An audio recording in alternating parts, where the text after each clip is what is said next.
आता है। लेकिन यह भी सच्चाई है सनातन के मानने वालों, आज भारत के सामने जो चुनौतियां हैं, जो आतंकवाद है, जो जिहाद है, वो खुले रूप में है। इसलिए आप आज इन जिहादियों से और इस्लामिक आतंकवादियों से, जो सेकुलरिज्म की शक्ल में हैं, जो सत्ता में हैं, व्यवस्था में हैं, जो न्यायपालिका में बैठे हुए हैं, माफ कीजिएगा, 5000 साल पुराने आदर्शों से आज के जिहादी और दंगाइयों का आप मुकाबला नहीं कर सकते। आप एक आदर्श पुरुष हैं, एक आदर्श सभ्यता के लोग हैं। ये आदर्श समाज होता है, जब आदर्श समाज होता है तब पुलिस उसमें काम कर पाती है, तब न्यायपालिका काम कर पाती है। और क्योंकि आज समाज आदर्श नहीं है, इसलिए न्यायपालिका बौनी बन जाती है, इसलिए पुलिस नहीं मार पाती है, इसलिए फौज डर जाती है। इस समय आपको अपने भगवानों का मनन करना है, शास्त्रों और शस्त्रों के बीच की खाई को दूर करना है। शास्त्र भी पढ़िए, शस्त्र भी उठाइए, जरूरत पड़े तो मेरा सिर्फ कहना इतना ही है कि सनातन के मानने वाले शांति प्रिय लोग हैं, सनातन के मानने वाले सहनशील लोग हैं। लेकिन अगर मार्ग में कुछ लोगों को लगता है, मार्ग कंटक में अगर लोगों को लगता है कि वो हथियारों से आपका रास्ता रोक देंगे, हथियार उठा के बदल देंगे, तो याद रखिए कि हिंदू को, सनातनी को अपने सामर्थ्य का पूरा परिचय देना चाहिए। एक सामर्थ्यहीन हिंदू ना अपना आप घर बचा सकता है, ना अपने राष्ट्र को बचा सकता है। कि जब कोविड से पूरी दुनिया के अंदर, पूरे हिंदुस्तान में गंदगी फैलाई जा रही थी, तो एक गेरुए वस्त्र पहने हुए योगी नाम का एक ऐसा मुख्यमंत्री जिसके बारे में किसी को पता नहीं था, जब उसकी अनुशासन देखेंगे, जब उसकी कार्यशैली देखेंगे,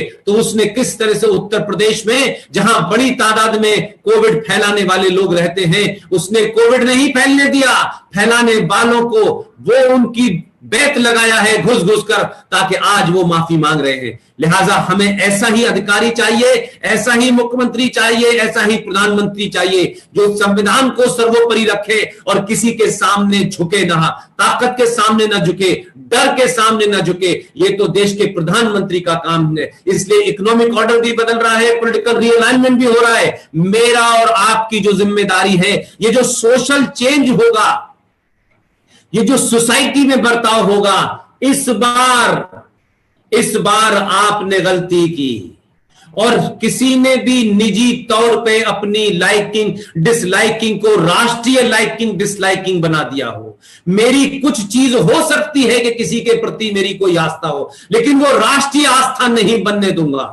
70 सालों में ये हुआ है।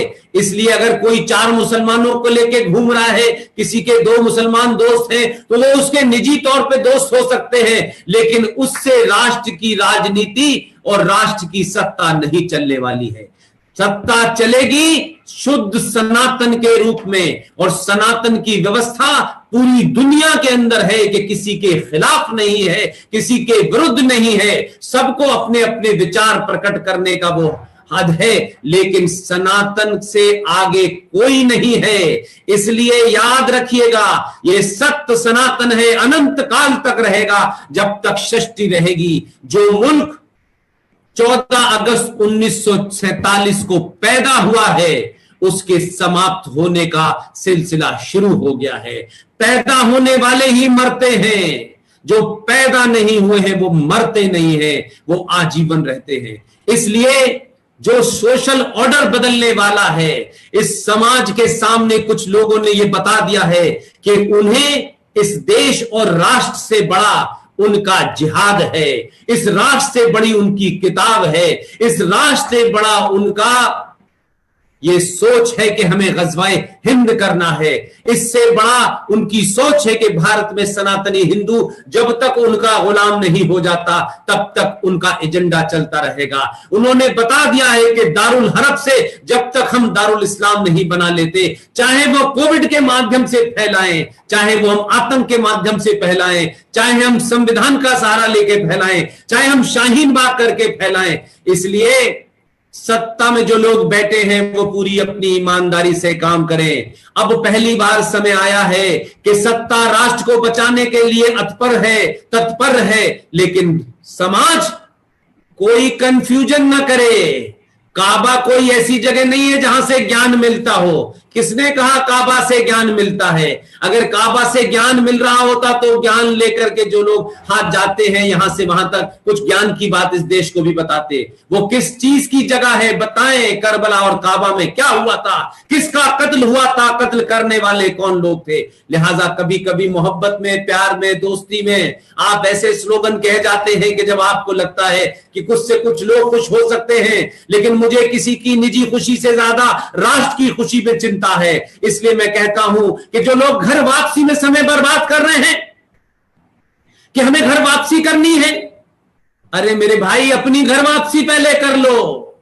जिस दिन अपनी घर वापसी कर लोगे शुद्ध सनातनी हो जाओगे। आप अपनी घर वापसी कीजिए, और आपकी घर वापसी में और सत्ता की घर वापसी में एक बड़ा बारीक सा फर्क है जो मैं बड़े खुले मंचों से कहता हूं। आप सनातन के लोग हैं। हजारों हजारों साल हमारे पुरखों ने दुनिया को लूटा नहीं है। आज आप भगवान रामचंद्र जी की जन्मभूमि में बैठे हुए हैं। क्या हमने ये पढ़ाया? क्या हमने ये बताया? क्योंकि हमने मान लिया 1947 से ही भारत पैदा हुआ था, और भारत के एक पिताजी थे जो ये बता गए थे कि बिना खड़ग बिना ताल दे दी तुझे आजादी। ये जो हमने झूठ बोला।